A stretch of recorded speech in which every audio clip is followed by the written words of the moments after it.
فلا هادي له وأشهد أن لا إله إلا الله وحده لا شريك له وأشهد أن محمدا عبده ورسوله أما بعد فإن خير الحديث كتاب الله وخير الهدي هدي محمد صلى الله عليه وسلم وشر الأمور محدثاتها وكل محدثة بدعة وكل بدعة ضلالة وكل ضلالة في النار. أعوذ بالله السميع العليم من الشيطان الرجيم. بسم الله الرحمن الرحيم. يا أيها الذين آمنوا اتقوا الله حق تقاته ولا تموتن إلا وأنتم مسلمون. يا أيها الناس اتقوا ربكم الذي خلقكم من نفس واحدة وخلق منها زوجها وبث منهما رجالا كثيرا ونساء واتقوا الله الذي تساءلون به والأرحام إن الله كان عليكم رقيبا. يا أيها الذين آمنوا اتقوا الله وقولوا قولا سديدا يصلح لكم أعمالكم ويغفر لكم ذنوبكم ومن يطع الله ورسوله فقد فاز فوزا عظيما. وقال الله سبحانه وتعالى في موضع آخر واعتصموا بحبل الله جميعا ولا تفرقوا واذكروا نعمة الله عليكم إذ كنتم أعداء فألف بين قلوبكم فأصبحتم بنعمته إخوانا. وقال النبي صلى الله عليه وسلم افترقت اليهود على 71 فرقة وافترقت النصارى على 72 فرقة وستفترق أمتي على 73 فرقة كلهم في النار إلا واحدة. قيل ومن هم يا رسول الله؟ قال ما أنا عليه وأصحابي اليوم. تمام قسم کی تعریف و توصیف کبریائی اور بڑائی اس اللہ رب العالمین کے لیے لائق و دیبا ہے جس نے ہمیں عدم سے وجود بخشا، جس نے ہمیں بے شمار نعمتوں سے نوازا، جس نے ہمیں اسلام جیسی عظیم نعمت دی، جس نے ٹوٹے ہوئے دلوں کو جوڑ دیا. بعدہ درود و سلام ہو اللہ کے حبیب جناب حضرت محمد مصطفیٰ صلی اللہ علیہ وسلم پر، جن کو اللہ رب العالمین نے ہم بنی نوع انسان کی رزق و ہدایت کی خاطر نبی رسول بنا کر مبعوث فرمایا. محترم سامعین، حاضرین جمعہ، پردہ نشین ماں اور بہنوں، یہ دنیا کی زندگی بہت معمولی زندگی ہے. اللہ تعالیٰ نے اس دنیا میں ہمیں ابتلا اور آزمائش کے لیے بھیجا تاکہ اس دنیا کے امتحان میں کامیاب ہو کر ہم اپنی اخروی اور ہمیشگی کی زندگی کو بنا سکیں، سنوار سکیں. اس دنیا کے امتحان کے لیے اللہ رب العالمین نے اپنے نبی رسولوں کے ذریعے ہمارے لیے نصاب اور امتحان کس طرح سے ہوگا، کس چیز کا ہوگا، یہ تمام چیزیں ہمارے لیے وعدے فرما دی ہے. نبی کائنات علیہ السلام نے ہمارے لیے ہر چھوٹی سے چھوٹی چیز کیسے کرنی ہے، کب کرنی ہے، کس لیے کرنی ہے، سب کچھ ہمارے لیے واضح طور پر بیان فرمایا ہے. یہ دین اسلام کا امتیاز اور اس کی خوبی ہے کہ یہاں پر کھانے پینے سے لے کر کے تو ٹوائلٹ اور باتھ روم جانے تک کے آداب ہمیں بیان کیے گئے ہیں. اتنی تفصیل اور وضاحت کے ساتھ یہ دین ہمیں ملا ہے. اس کے باوجود بھی ہم مسلمان اپنے حقیقی دین سے غافل ہو گئے اور مسلمانوں نے اس دین کے ٹکڑے ٹکڑے کر ڈالے. یا یہ کہ اغیار میں اس دین کے اندر داخل ہو کر کے اس دین کو ٹکڑوں میں بانٹا اور ہم سمجھ نہیں پائے ان کی چالوں کو اور ان کی تدبیروں کو. اتنا واضح اور روشن دین. جس وقت یہ دین آیا اس وقت دنیا دلالت اور اندھیروں میں بھٹکی ہوئی تھی. اس دنیا کو اس دین نے دلالت اور گمراہی سے نکال کر کے ایک روشن شاہراہ عطا فرمائی. ہم سب جانتے ہیں کہ جس وقت دین اسلام آیا اس وقت دنیا کی حالت کیا تھی. بالخصوص عرب کے احوال کیسے تھے, مکہ اور مدینے کی حالت کیسی تھی. لوگ ایک دوسرے کے جانی دشمن تھے, ایک دوسرے کے خون کے پیاسے تھے. برسوں پرانی جنگیں ان کے درمیان چلی آ رہی تھی. اسلام کی بدولت, دین اسلام جیسی عظیم نعمت کے ذریعے ان ٹوٹے ہوئے دلوں کو راحت ملی, سکون ملا, اطمینان ملا اور ایک دوسرے سے پیار اور محبت کرنے لگے. اللہ رب العالمین نے اس نعمت کی عظمت اور اس کی فضیلت کو بیان کرتے ہوئے قرآن پاک میں ارشاد فرمایا وَاعْتَصِمُوا بِحَبْلِ اللَّهِ جَمِيعًا وَلَا تَفَرَّقُوا وَاذْكُرُوا نِعْمَةَ اللَّهِ عَلَيْكُمْ إِذْ كُنتُمْ أَعْدَاءً فَأَلَّفَ بَيْنَ قُلُوبِكُمْ فَأَصْبَحْتُمْ بِنِعْمَتِهِ إِخْوَانًا. سب لوگ مل کر اللہ کی رسی کو مضبوطی سے تھام لو. سب لوگ مل کر اللہ کی رسی. اللہ کی رسی کیا ہے؟ اللہ کی رسی اللہ کی کتاب قرآن پاک, اس کے رسول کی حدیث مبارک اللہ کی رسی ہے. ان کو سب مل کر کے تھامنا ہے اور آپس میں اختلاف کرنے سے منع فرمایا. وَاعْتَصِمُوا بِحَبْلِ اللَّهِ جَمِيعًا وَلَا تَفَرَّقُوا, اور آپس میں فرقوں میں نہ بٹو, فرقہ بندیوں میں نہ بٹو. اس آیت کے پہلے والی جو آیت ہے وہ خطبہ مسنونہ کے بعد عام طور پر پڑھی جاتی ہے. یا ایھا الذین آمنوا اتقوا اللہ حق تقاتہ ولا تموتن الا وانتم مسلمون. اے ایمان والو, اللہ تعالیٰ سے ایسے ڈرو جیسے اس سے ڈرنا چاہیے. جیسے اس سے ڈرنے کا حق ہے ویسے اللہ رب العالمین سے ڈریے. یعنی جتنی آپ کے اندر استطاعت ہے, جتنی طاقت ہے, اتنا اللہ سے ڈریے. مفسرین نے بیان فرمایا ہے کہ اس آیت کے بعد میں تقویٰ کے حکم کے بعد میں اللہ رب العالمین نے اعتصام بالکتاب و سنت کا حکم دیا, مل جل کر اللہ کی رسی کو تھامنے کا حکم دیا. اس سے یہ معلوم ہوتا ہے کہ مل جل کر اور اتحاد اور اتفاق کے دو اصول ہیں. ایک اصول تقویٰ ہے, اللہ کا ڈر, اللہ کا خوف, اور دوسرا اصول اللہ اور اس کے رسول کی کتاب کو تھامنا ہے, اللہ کی رسی کو مضبوطی سے تھامنا. جو ان دو اصولوں سے روگردانی کرے گا وہ کبھی بھی متحد نہیں ہو سکتا, کبھی بھی متفق نہیں ہو سکتا ہے. پہلا اصول اللہ کا خوف, اللہ کا ڈر, اللہ کا تقویٰ. اللہ کا تقویٰ کسے کہتے ہیں؟ تقویٰ کہتے ہیں اتخاذ وقایۃ من عذاب اللہ بامتثال الاوامر واجتناب النواہی. اللہ کے عذاب سے بچنے کے لیے, اللہ کے عذاب سے بچنے کے لیے وقایا, وقایا یعنی آگ, اپنے اور عذاب کے درمیان میں بیچ میں آگ لگا لیجیے. وہ آگ کیسے لگے گی؟ وہ آگ لگے گی امتثال الاوامر, اللہ کے اوامر کو بجا لا کر, اللہ کے اوامر کو مان کر کے اور نواہی سے اجتناب کر کے. یہ تقویٰ کی تعریف علماء نے بیان فرمائی ہے کہ اللہ کے عذاب سے بچنے کے لیے اپنے اور عذاب کے بیچ میں اللہ کے اوامر کو اور اللہ کے نواہی کو, اوامر کو بجا لا کر نواہی سے اجتناب کر کے تقویٰ کو اپنا دیجیے. یہ تقویٰ ہے.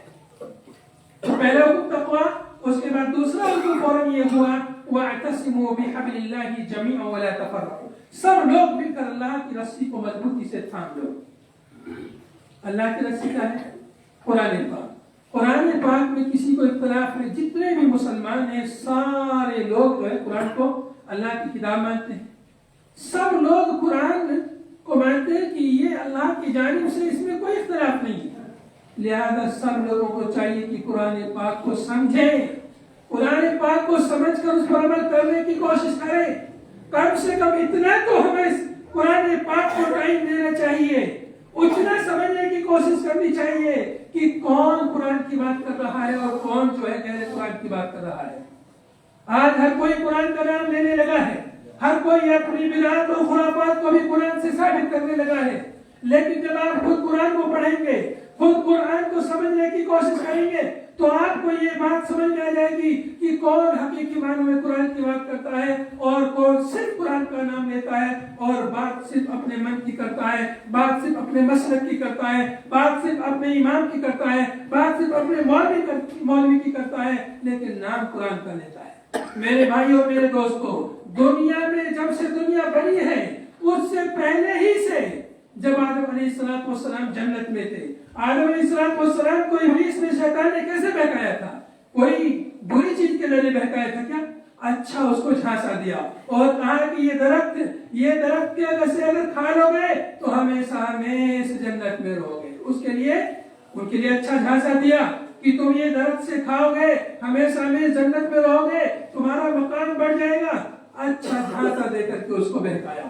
ہمیشہ ہر دور میں دعات و دلالہ، گمراہ کرنے والے، بہکانے والے اچھا جھانسا دے کر بہکاتے ہیں، اچھی چیز کا حوالہ دے کر بہکاتے ہیں۔ جس طرح سے ایک شکاری شکار کرتے وقت میں جس جانور کو شکار کرتا ہے اس کی من پسند غذا اس کے جال میں کانٹے میں رکھتا ہے تاکہ اس کو پھنسا لے، اسی طرح سے اہل بدعت، اسی طرح سے اہل ضلالت لوگوں کو گمراہ کرنے کے لیے ہمیشہ اچھا ٹائٹل اوپر لگائیں گے، نام لیں گے قرآن و حدیث کا، نام لیں گے محبت رسول کا، نام لیں گے عشق رسول کا، نام لیں گے محبت اہل بیت کا، اور کام کریں گے پورا ایسا کام کریں گے جس سے ان کی توہین ہو، جس سے ان کی تذلیل ہو، جس سے ان کی تنقید ہو۔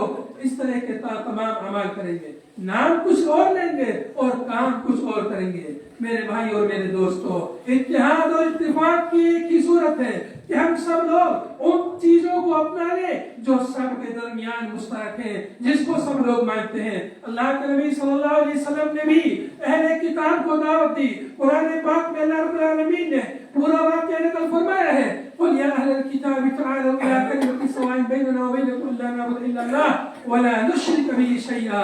اے اہل کتاب، اے نبی صلی اللہ علیہ وسلم، اہل کتاب سے کہہ دیجئے تعالوا، آ جاؤ، اے اہل کتاب سب اس کلمے کی طرف آ جاؤ جو ہمارے اور تمہارے درمیان مشترک ہے، ہمارے اور تمہارے درمیان جو برابر ہے، تم بھی مانتے ہو ہم بھی مانتے ہیں، آؤ پہلے اس بات پر عمل کر لیتے ہیں۔ جس میں ہمارے تمہارے درمیان اختلاف ہے اس کو بعد میں سلجھا لیں گے، آؤ پہلے اس پر تو عمل کر لیتے ہیں جو ہمارے اور تمہارے درمیان مشترک ہے، تم بھی مانتے ہو ہم بھی مانتے ہیں۔ وہ کلمہ کیا ہے؟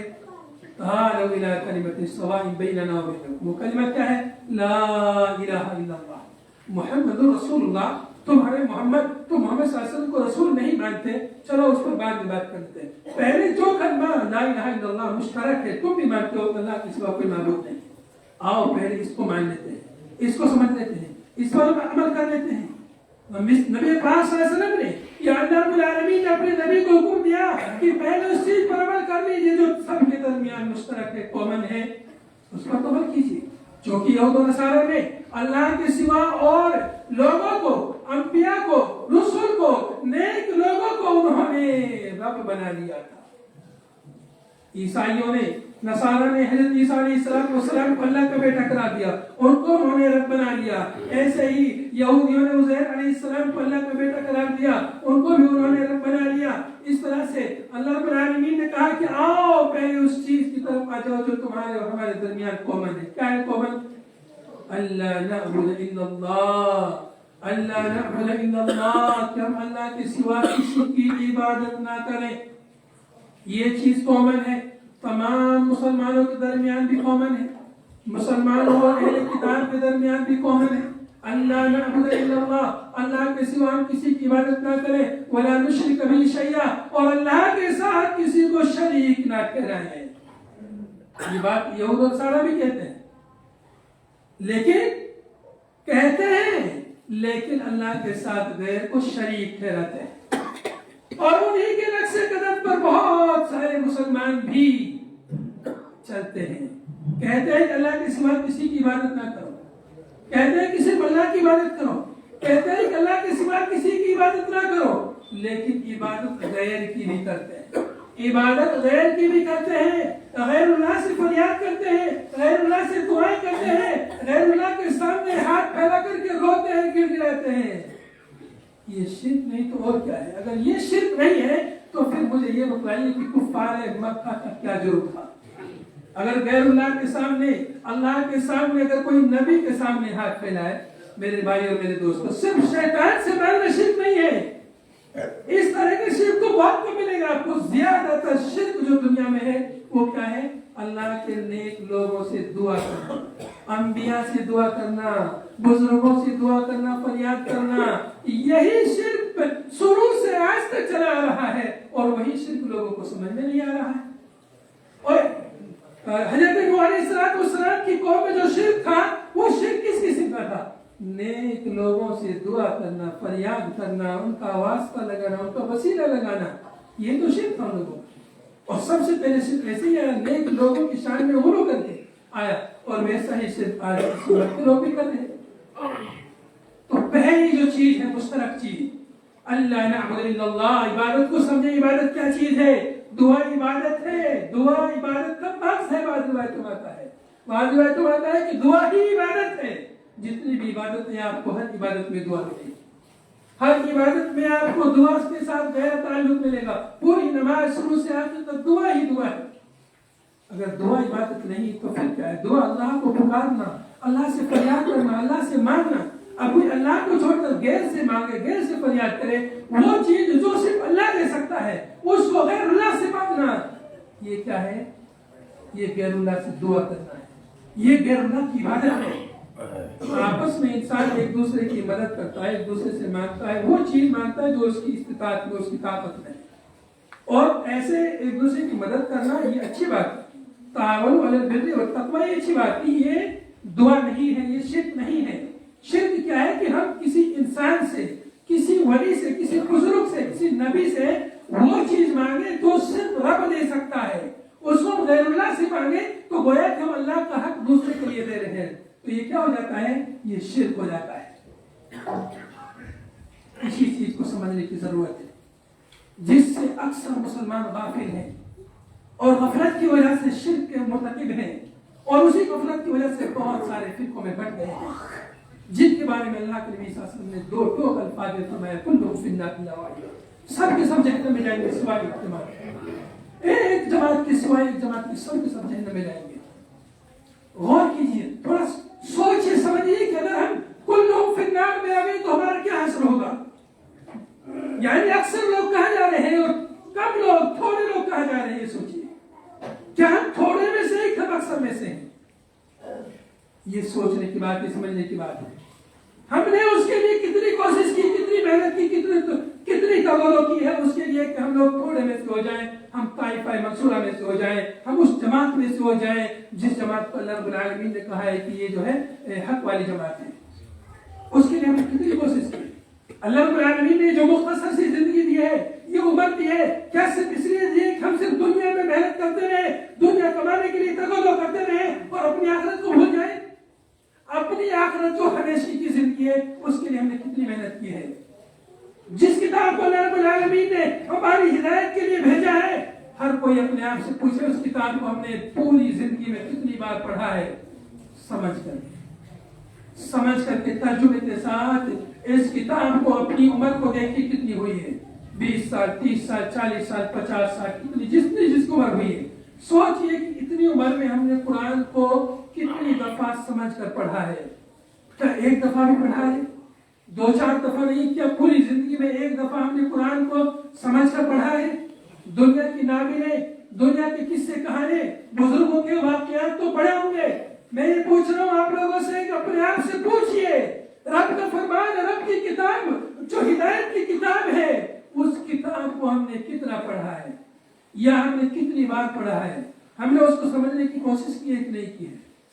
لوگوں کو افسوس تو اس بات پر ہے کہ جو کتاب ہدایت کی کتاب آئی، زندہ لوگوں کو راستہ دکھانے کے لیے جو کتاب آئی، اس قوم نے اس کتاب کو مردوں کی کتاب بنا دیا ہے۔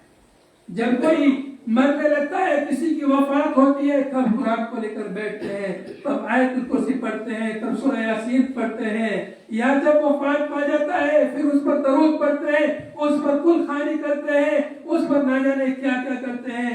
جب تک وہ زندہ رہا تب تک اسے توفیق نہیں ہوئی پڑھنے کی، اب مرنے کے بعد اس کے لیے قرآن خوانی کی جا رہی ہے، اس کے لیے قرآن پاک کو پڑھ کر کے بخشا جا رہا ہے۔ جس نے خود اس سے کبھی فائدہ نہیں اٹھایا، آج دوسرے لوگ اس کو قرآن خوانی پڑھ کر کے اس کو بخشوا رہے ہیں۔ یہ قرآن صحابہ کرام کے پاس نہیں تھا کیا؟ کیا انہوں نے اس کو پڑھ کر کے لوگوں کو بخشا تھا کیا؟ کیا اس کی کوئی دلیل ہمیں ملتی ہے؟ صحابہ کرام نبی پاک صلی اللہ علیہ وسلم کے زمانے میں آپ کے ازواج مطہرات، آپ کے اعزاء قارب کا انتقال ہوا، کیا آپ نے کبھی کسی کی قرآن خوانی کرائی؟ کیا آپ نے کبھی کسی کے لیے قرآن پڑھ کر بخشا؟ ان تمام چیزوں کو ہم کیوں نہیں سوچتے؟ کیوں ان پر غور و فکر نہیں کرتے؟ جو کتاب زندوں کے لیے آئی تھی، ہم نے اس کتاب کو مردوں کی کتاب بنا دیا ہے۔ ہائے افسوس، پوری زندگی ہماری گزر جاتی ہے، ایسے ہی گزر جاتی ہے، اور ہم کو کبھی قرآن کو سمجھ کر پڑھنے کی توفیق نہیں ہوتی۔ میرے بھائی اور میرے دوستوں، قبر میں جب فرشتے سوال کریں گے، 3 سوال، قبر کا جو امتحان ہے وہ بالکل آؤٹ امتحان ہے۔ اس امتحان کا جب سوال و جواب ہوگا، اور جب اس کا جو صحیح جواب دے گا، فرشتے اس سے پوچھیں گے یہ صحیح جواب تمہیں کہاں سے معلوم ہوا؟ یہ جواب تو ہر کسی کو معلوم ہو جاتا ہے، لیکن وہاں پر جواب وہی دے پائے گا جو دنیا میں کتاب و سنت کے مطابق زندگی گزارے گا۔ فرشتے پوچھیں گے یہ جواب تمہیں کہاں سے معلوم ہوا؟ تو کہے گا قرأت کتاب اللہ، اللہ کی کتاب کو میں نے پڑھا، اس میں مجھے اس کا جواب ملا۔ اب جو کتاب پڑھتا ہی نہیں، سمجھتا ہی نہیں، وہ کیا جواب دے گا؟ سمجھتا ہی نہیں تو عمل کہاں سے کرے گا؟ عمل نہیں کرتا تو پھر جواب کہاں سے دے گا؟ تو جب جواب نہیں دے گا، فرشتے کہیں گے لا دریت ولا تلیت، نہ تو نے سمجھا نہ تو نے قرآن کو پڑھا۔ بات سمجھ آ رہی نہیں آ رہی؟ یہ دین ہمارے لیے اتنا روشن، اتنا واضح دین ملا، جس نے جو ہے ٹوٹے ہوئے دلوں کو جوڑ کے رکھ دیا۔ آپ سوچئے نبی پاک صلی اللہ علیہ وسلم نے ہجرت فرما کر مدینہ منورہ تشریف لے کے گئے تھے، اس وقت مدینہ کی حالت کیا تھی؟ مدینہ میں اوس و خزرج کے درمیان برسوں پرانی جنگیں چلی آ رہی تھی، اتنی پرانی جنگوں، لڑنے والے آپس میں ایک دوسرے کے خون کے پیاسے، اس نعمت کی برکت سے ایک دوسرے سے اس قدر پیار کرنے لگے، اس قدر محبت کرنے لگے کہ اپنا سب کچھ اپنے مسلمان بھائیوں کے لیے دینے کے لیے، قربان کرنے کے لیے تیار ہو گئے، بلکہ دیا انہوں نے سب کچھ۔ اور ایک حنین کا واقعہ یہاں پر، غزوہ حنین کے موقع پر، یہاں پر جو ہمارے درمیان آپس میں بہت سارے اختلافات ہو جاتے ہیں، آپس میں اختلافات ہو جانا یہ کوئی بڑی بات نہیں ہے۔ اختلافات جو ہوتے ہیں، بہت سارے اختلافات غلط فہمیوں کی بنا پر ہوتے ہیں، ان غلط فہمیوں کو دور کرنے کی ضرورت ہے۔ غلط فہمیاں صحابہ کرام کے زمانے میں بھی ہو جایا کرتی تھی، وہ اپنی غلط فہمیوں کو کیسے دور کرتے تھے؟ آئیے ایک چھوٹے سے واقعے کے ذریعے اس کو سمجھتے ہیں۔ غزوہ حنین میں اللہ رب العالمین نے مسلمانوں کو، نبی پاک صلی اللہ علیہ وسلم کو بہت زیادہ مال غنیمت، جو دشمن سے جو مال ملتا ہے وہ مال بہت بڑی مقدار میں ملا تھا۔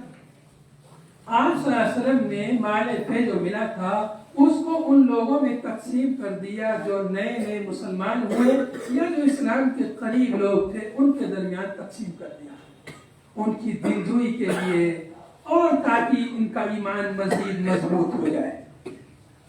اب شیطان نے وسوسہ ڈالا انصاریوں کے دلوں میں کہ دیکھو محمد صلی اللہ علیہ وسلم جب کوئی ان کا ساتھ نہیں دے رہا تو ہم نے ان کا ساتھ دیا، اب جب مال کی تقسیم کی باری آئی تو محمد صلی اللہ علیہ وسلم نے مال اپنے قبیلے کے لوگوں میں، قریبی لوگوں میں بانٹ دیا اور ہمیں بھول گئے۔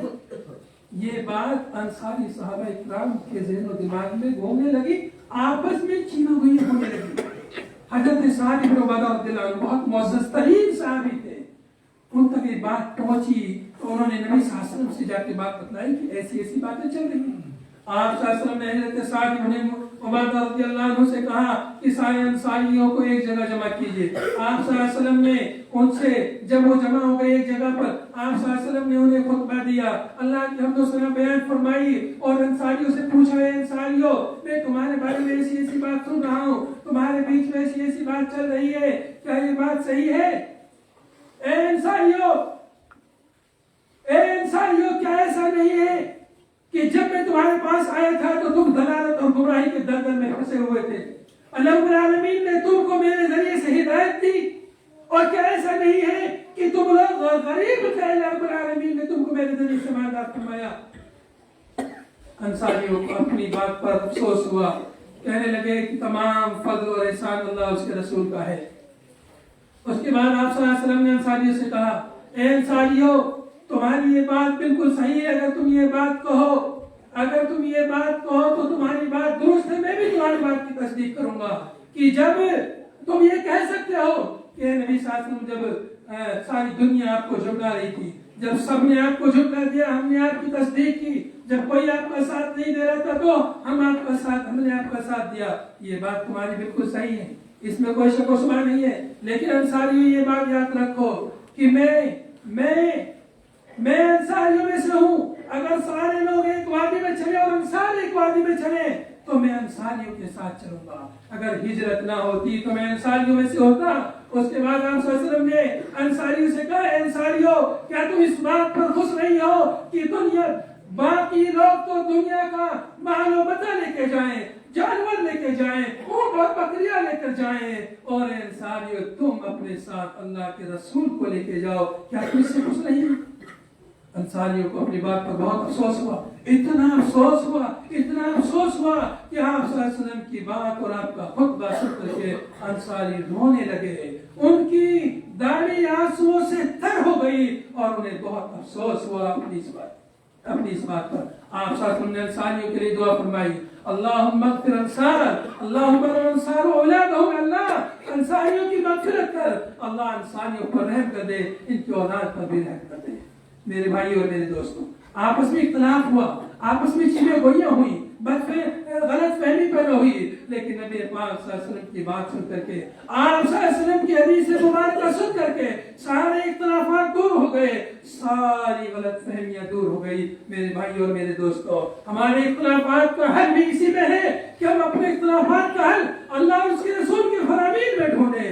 اللہ رب العالمین کا ارشاد قرآن پاک میں، یا ایھا الذین آمنوا اطیعوا اللہ واطیعوا الرسول واولی الامر منکم، ایمان والو اللہ کی اطاعت کرو، اس کے رسول کی اطاعت کرو، اور جو اولو الامر ہے، جو علماء ہے، جو اولیاء الامور ہے، وہ اسلامی حکام ہے، ان کی اطاعت اور فرما برداری کرو۔ لیکن جب تم ان کی اطاعت اور فرما برداری کرو گے، آپس میں اختلاف ہو سکتا ہے، آپس میں غلط فہمیاں ہو سکتی ہے، اگر آپس میں اختلاف ہو جائے فَإِن تَنَازَعْتُمْ فِي شَيْءٍ فَرُدُّوهُ إِلَى اللَّهِ وَالرَّسُولِ، آپس میں اختلاف ہو جائے، حل کیا ہے اختلاف کا؟ آؤ سب میرے ایمان کی طرف آؤ، ہر کوئی کہے گا کہ آؤ میرے ایمان کی طرف آؤ، وہ کہے گا آؤ میرے ایمان کی طرف آؤ، تو اختلاف ختم ہوگا؟ ایسے نہیں ختم ہوگا۔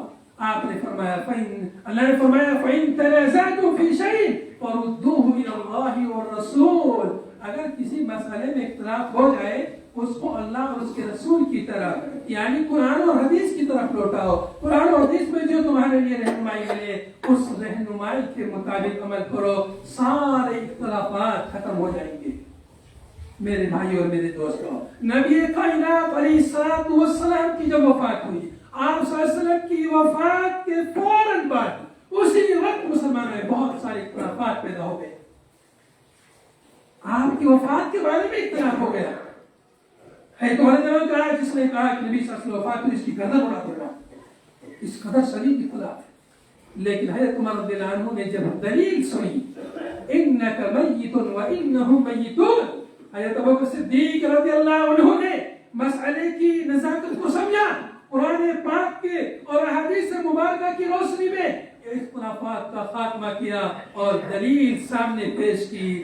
جیسے ہی دلیل آئی، حضرت عمر رضی اللہ عنہ اپنے موقف سے دستبردار ہو گئے، اپنے موقف سے ہٹ گئے، اپنے موقف سے رجوع کر لیا، اپنی بات پر اڑے نہیں رہے کہ جو میں کہہ رہا ہوں وہی صحیح ہے، نہیں اللہ اور اس کے رسول کے فرمایا نہ جائے، چاہے ہم کسی بھی بات پر ہوں، باپ دادا کا کچھ بھی موقف ہو، ہمارے بڑوں نے ہمیں کچھ بھی کہا ہو، جب اللہ اور اس کے رسول کا فرمان آ جائے اس پر سر تسلیم خم کر دینا چاہیے۔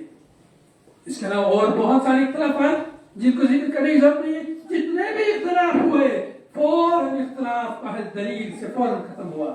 حدیث رسول پیش کی گئی, اختلاف ختم ہوا. خلیفہ کس کو بنانا ہے؟ انصار میں سے ہوگا, قریش میں سے ہوگا, مہاجرین میں سے ہوگا. آپس میں اختلاف ہو گیا. حضرت ابوبکر صدیق رضی اللہ عنہ نے دلیل پیش کی, خلیفہ قریش میں سے ہوگا.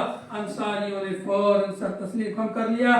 یہ ضد نہیں کی کہ نہیں خلیفہ ہم میں سے ہوگا, ہمیں نبی صلی اللہ علیہ وسلم کا ساتھ دیا. ایسی کوئی ضد انہوں نے نہیں کی. حدیث رسول کیا تھی؟ فوراً سر تسلیم خم کر دیا. اگر یہ جذبہ ہمارے اندر ہوگا کہ ہم جو ہے اپنی اطاعت کا محور صرف اور صرف کتاب اللہ اور سنت رسول بنائیں گے, تبھی اختلافات ختم ہو سکتے ہیں. اللہ اس کے رسول کے فرمان کے آنے کے باوجود پھر ہم اپنے کسی بات پر نہیں اڑیں گے, کسی بات کے لیے ضد نہیں کریں گے. اپنے امام, اپنے مولوی, اپنے بڑے, اپنے ولی, اپنے بزرگ, کسی کی بات کو قرآن و حدیث کے مقابلے میں پیش نہیں کریں گے. یہ جذبہ جب پیدا ہوگا تبھی ہمارے درمیان سے اختلافات ختم ہو سکتے ہیں. میرے بھائی اور میرے دوستوں, وہ جو پرانی جنگیں مسلمانوں کے درمیان چلی آ رہی تھی, اسلام کی برکت سے وہ ساری جنگیں, سارے مطلب اختلاف صرف معمولی اختلاف نہیں تھا, اختلاف اتنے بڑے پیمانے پر تھا کہ آپس میں ایک دوسرے کے خون کے پیاسے تھے. لیکن اسلام کی برکت سے یہ نہ صرف جنگیں ختم ہوئی بلکہ معمولی اختلافات ایسے ختم ہو گئے کہ لوگ ایک دوسرے سے اس قدر محبت کرنے لگے کہ اپنے مال میں, اپنی جائیداد میں, اپنی پراپرٹی میں انہوں نے اپنے مسلمان بھائیوں کو شریک کرایا. اپنی ہر طرح سے انہوں نے ایک دوسرے کی مدد کی, ایک دوسرے کا تعاون کیا, ایک دوسرے کے لیے انہوں نے اپنی محبت, اپنی ہر چیز انہوں نے نچھاور کی, صرف اور صرف اسلام کی برکت سے. اس اسلام کو ہمیں سمجھنا چاہیے. وہ اسلام کہاں چلا گیا؟ وہ اسلام کدھر ہے جس اسلام سے برکتیں ہوئی تھی, جس اسلام نے ٹوٹے ہوئے دلوں کو جوڑ دیا؟ وہ اسلام کدھر چلا گیا؟ اس اسلام کی حمایت کی ذمہ داری تو اللہ نے قرآن پاک میں دی. وہ اسلام ہمیں مل کیوں نہیں رہا ہے؟ اس کو ڈھونڈتے کیوں نہیں ہم؟ اس کو ہم ڈھونڈتے نہیں, اس کو تلاش کیوں نہیں کرتے؟ کدھر ہے وہ اسلام جس اسلام کو محمد صلی اللہ علیہ وسلم لے کے آئے؟ وہ اسلام کہاں ہے؟ اس اسلام سے آج ہم غافل ہو گئے ہیں. اس اسلام کو ڈھونڈنے کی ضرورت ہے, اس دین کو تلاش کرنے کی ضرورت ہے. وہ اسلام کدھر ہے؟ وہ خالص اسلام ہمارے بیچ موجود ہے. اس کی حفاظت کی ذمہ داری اللہ نے لی ہے. اِنَّا نَحْنُ نَزَّلْنَا الذِّكْرَ وَإِنَّا لَهُ لَحَافِظُونَ. ہمارے ہر گھر میں موجود ہے, لیکن ہمیں پتہ نہیں. یہ قرآن پاک یہ وہ کتاب ہے جو پوری انسانیت کے لیے آئی ہے. جو کتاب صرف مسلمانوں کی کتاب نہیں ہے, جو ہندوؤں کی بھی کتاب ہے, جو یہود و نصارہ کی بھی کتاب ہے, لیکن انہیں پتہ نہیں کہ ہماری بھی کتاب ہے. پتہ نہ ہونے کی وجہ سے وہ اس عظیم خزانے سے محروم ہے. ایسے بہت سارے مسلمانوں کے گھروں میں کتاب موجود ہے, اس کو پڑھتے ہیں لیکن اس کو سمجھنے کی کوشش نہیں کرتے. انہیں پتہ ہی نہیں کہ یہ سمندر کتنا گہرا ہے, انہیں پتہ ہی نہیں کہ اس میں کتنے موتی ہیں. نہ پتہ ہونے کی وجہ سے گوتا نہیں لگاتے, نہ پتہ ہونے کی وجہ سے اس کو سمجھنے کی کوشش نہیں کرتے, بلکہ مسلمان کی ایک اکثریت, ایک بڑا طبقہ یہ سمجھتا ہے کہ اگر ہم قرآن کو سمجھ کر پڑھیں گے, ترجمہ پڑھیں گے تو گمراہ ہو جائیں گے. سمجھ لیں شیطان کیسے بہکاتا ہے؟ جو ہدایت کی کتاب ہے, شیطان نے لوگوں کے دل میں ڈال دیا کہ اس کو پڑھو گے تو گمراہ ہو جاؤ گے. جیسے آدم علیہ السلام سے کہا کہ یہ درخت کے کھاؤ گے تو ہمیشہ جنت میں رہو گے, لیکن درخت کھانے سے جنت سے نکل گئے. بالکل الٹا شیطان ایسے کام کرتا ہے, ایسے راستے پہ لوگوں کو لگا دیتا ہے کہ جس سے پر عمل کرنے کا جو نتیجہ ہے اس کا بالکل الٹا ہو جاتا ہے. درخت سے نہیں کھاتے تو ہمیشہ جنت میں رہتے ہیں, لیکن شیطان نے ایسی پٹی پڑھائی کہ اس کو کھاؤ گے تو ہمیشہ جنت میں رہو گے, حالانکہ اس کو کھانے سے جنت سے نکل جاتے. تو ایسے ہی شیطان آج بھی بہکاتا ہے. عشق رسول کے نام پر, محبت رسول کے نام پر لوگوں کو ایک ایسے راستے پہ لگا دیا کہ جس دن پورے مسلمان غم سے نڈھال تھے, اس دن آج مسلمانوں کی ایک اکثریت, ایک بہت بڑا طبقہ اس دن جشن منا رہا ہوتا ہے, خوشی منا رہا ہوتا ہے. جس دن نبی کے صحابہ غموں سے نڈھال تھے, اس دن شیطان نے ان کو اس دن خوشی منانے پر لگا دیا, بالکل الٹے اس پہ لگا دیتا ہے.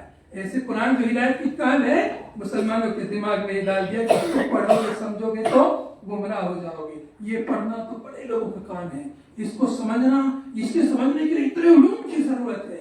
میرے بھائیوں, میرے دوستوں, اس کو سمجھنے سے آپ کو اتنا سمجھ میں آ جائے گا کہ کون قرآن کی بات کر رہا ہے, کون صحیح معنی میں قرآن کی طرف بلا رہا ہے اور کون صرف قرآن کی تعریف کر رہا ہے. میرے بھائی اور میرے دوستو, ہمیں اس چیز کو سمجھنے کی ضرورت ہے کہ قرآن پاک ہمارا یہ دین جو اللہ رب العالمین نے ہمیں عطا فرمایا ہے, یہ بہت عظیم نعمت ہے. اس کو ڈھونڈیے. اس کو ڈھونڈنے کے لیے آپ کو کوئی بہت لمبا سفر کرنے کی ضرورت نہیں ہے. آپ کے آس پاس موجود ہے, اس کو آپ کے گھر کے اندر موجود ہے. اس کو سمجھنے کی کوشش کیجیے, سمجھ کر عمل کرنے کی کوشش کیجیے, تبھی ہم اس جماعت میں سے بچ سکتے ہیں جس کے بارے میں نبی صلی اللہ علیہ وسلم نے فرمایا کہ وہی جماعت جو ہے جنت میں داخل ہوگی, اور جس کے بارے میں فرمایا کہ وہی جماعت صحابہ کرام کے طریقے پر جو ہوگی وہی جماعت جنت میں داخل ہوگی. اس کو سمجھنے کی اس کے لیے ہمیں کچھ نہ کچھ کوشش تو کرنی چاہیے. ایسا نہیں کہ ہم ہاتھ پر ہاتھ رکھ کے بیٹھے رہے, جیسے پیدا ہو گئے, جس گھر میں پیدا ہو گئے یا جس حالت میں پیدا ہو گئے بس ایسے ہی چلتے رہیں. ہمیں سمجھنے کی کچھ محنت کرنے کی ضرورت ہے. تھوڑی سی محنت کر لیں گے بس ہمیں پتہ چل جائے کہ کیا ہدایت کا رستہ ہے, پھر اس پر ہم عمل کر لیں تو ہمارے دنیا اور آخرت دونوں جان ہمارے سمجھ جائیں گے. آخر میں اللہ سے دعا ہے اللہ تعالیٰ ہمیں کہنے سننے سے زیادہ عمل کرنے کی توفیق عطا فرمائے. اللہ تعالیٰ ہمیں جب زندہ رکھے, اسلام کو زندہ رکھے, جب موت دے ایمان کی حالت میں موت دے. وآخر دعوانا الحمد للہ رب العالمین.